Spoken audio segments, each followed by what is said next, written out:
اليوم اللاعب كريستيانو رونالدو الأسطورة استطاع أنه يزيد يكسب التاريخ. يعني يوما كنشوفوا ماتش بعد الماتش كيكسب مجموعه من الارقام القياسيه، واليوم قدر انه يكسب مجموعه من الارقام القياسيه اللي غنشوفوها في هذا لا فيديو. اليوم فريق النصر السعودي وقتها كريستيانو رونالدو مشى خرج عن الفريق الحزم السعودي وانتهت بالنتيجه ديال 5-1. استطاع النصر انه يفوز بخمسه خارج الديار ديالو، والاهداف اللي كانت منها كانت هدف سجلو عبد الرحمن غريب، ثم عبد الله محمد الخيباري، واوتافيو اللاعب البرتغالي، والهدف الرابع سجلو اللاعب اولا، بالاضافه الى كريستيانو رونالدو اللي يقدر انه يسجل هدف وحيد رفقة ساديو ماني.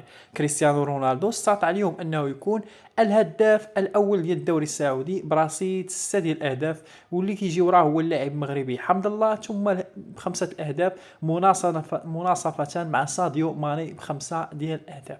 كريستيانو رونالدو اليوم قدر يسجل هدف، وقدر انه يعطي جوج ديال التمريرات حاسمات من اجل تسجيل جوج ديال الاهداف اللي سجلهم اوك مانيو، والهدف الثاني اللي سجلو غريب، وجوجهم جاو من مع التمريرات من كريستيانو رونالدو. كريستيانو رونالدو اليوم كيتعتبر هو الممرر رقم واحد في الدوري السعودي، بحيث انه يستحق انه يمرر 6 ديال الكرات، ماركا 6 بيوتا ومرر 6 ديال الاهداف.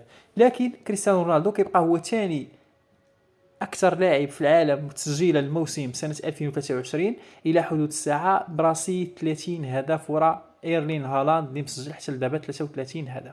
ما تنساوش تخلينا واحد جيم لايك لهذا الفيديو. الى اللقاء.